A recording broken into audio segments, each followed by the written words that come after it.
Hello, my friends. I'm Eric Lee with Equity Real Estate and Elite Agent Training.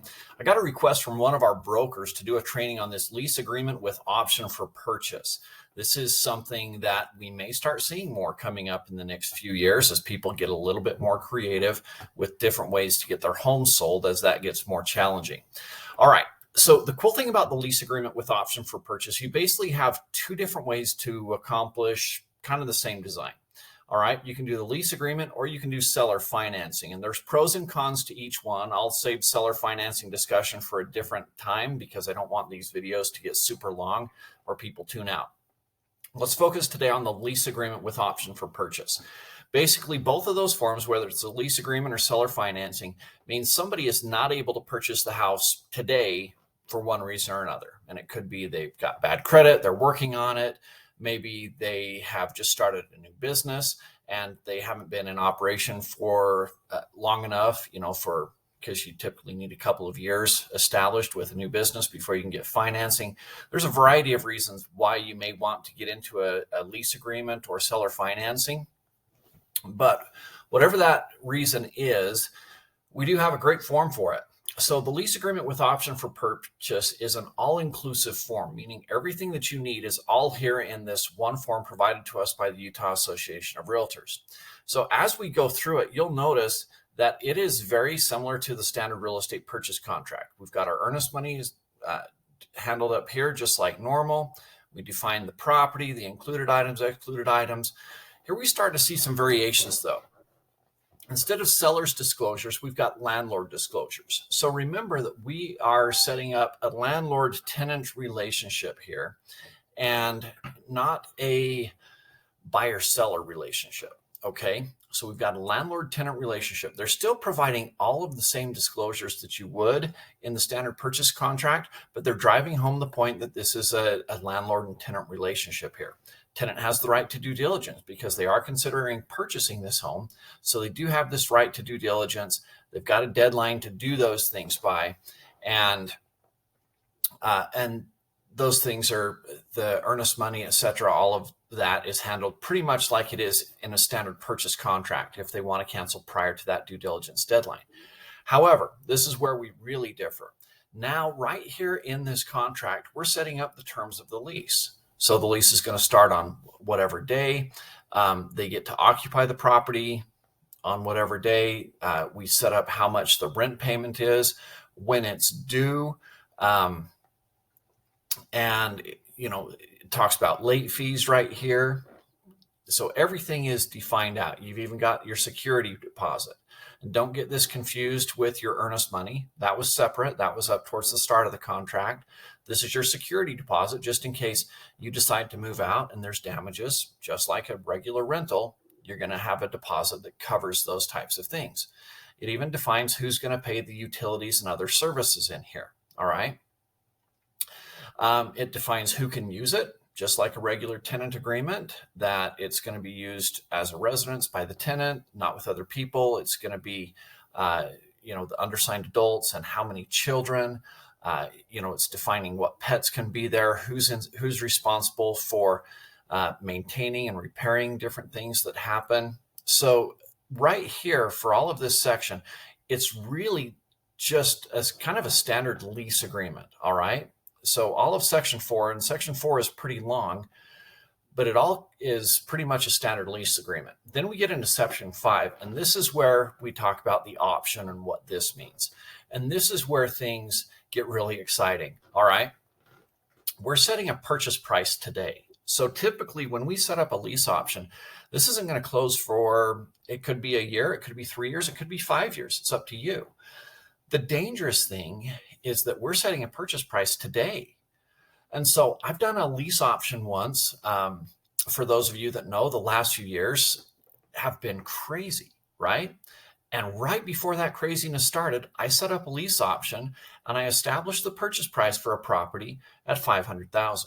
Now that was a substantial profit considering where I had purchased the property at.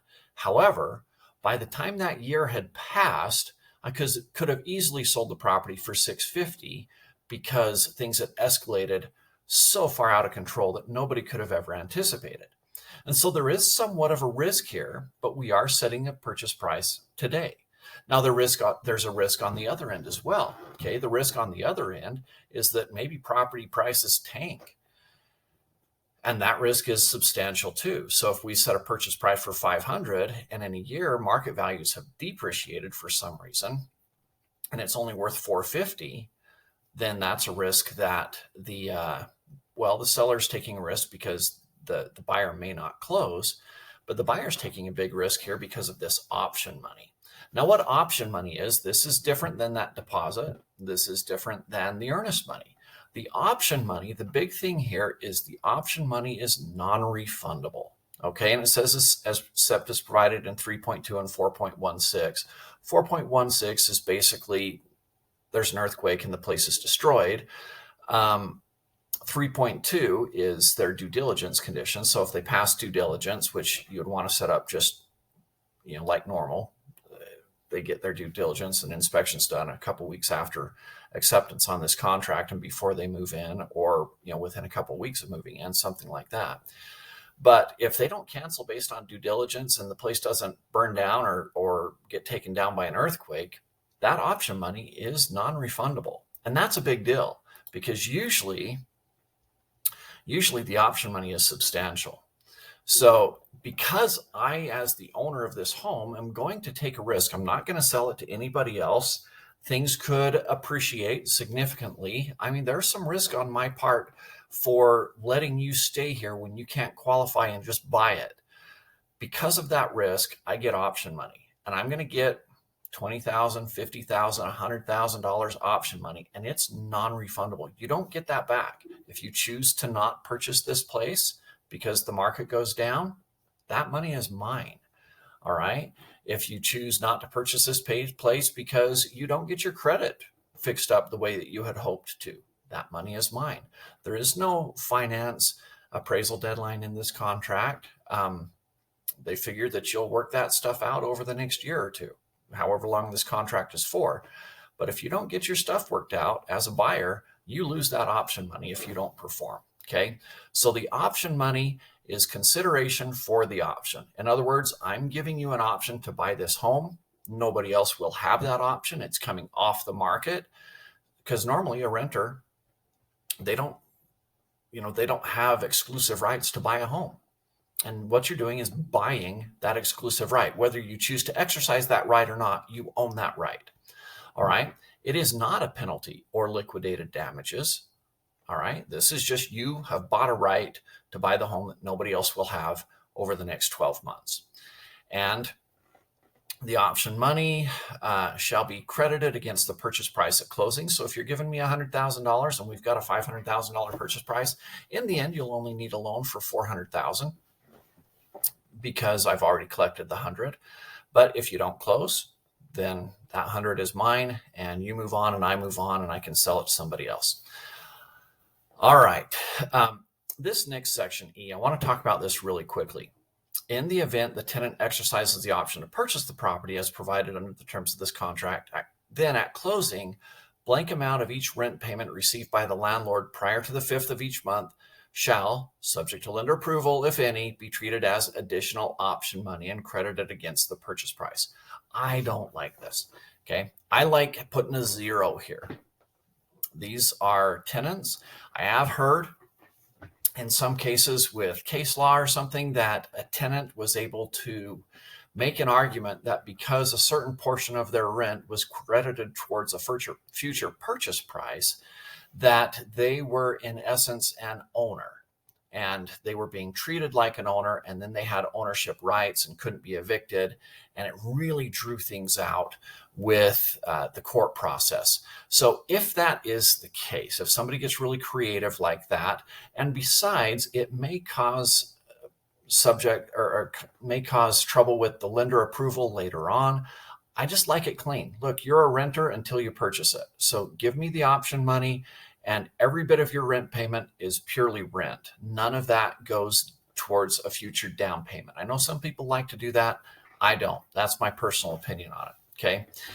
All right. And then you've got a deadline down here that says, I intend to buy this property. And there's a deadline later on where you can actually establish what that line is so that the landlord knows that this person does intend to follow through with this, and you can all prepare for closing accordingly. All right. If the tenant elects to purchase the property, they're going to pay the full purchase price less the option money, because we've already talked about that. Any additional option money, which again, I'm recommending we don't do, and their security deposit, because you don't need the security deposit back if they're closing it and moving in, right? And then you'll move on. If they don't close, then the landlord keeps the option money. And then just like a regular landlord, he's going to go through the place, check on its condition. So before the people move in, you would want to go through and record the condition, everything, so that later on, if that security deposit ends up being taken because they didn't perform and they moved out, then you've got proper documentation on that in order to take it. All right. The rest of this is pretty standard stuff. We've got settlement and closing. Everything's turned out or defined there. We've got the transfer fees, just like in the standard purchase contract. We're defining who the agents and brokerages are representing, title insurance, home warranties. Everything else is pretty standard. All right. You can't assign this out to anybody else. You have the right to buy this. Nobody else does. And then down at the bottom, we've got disclosure deadline, due diligence deadline. Notice no finance and appraisal deadline, but we've got our notice of intent deadline and a settlement deadline. And it's pretty straightforward. They've got an actual addendum in here. If you wanted to add a few things, then you could. And then at the bottom, you've got your notice of intent. And the notice of intent, notice, is not an addenda.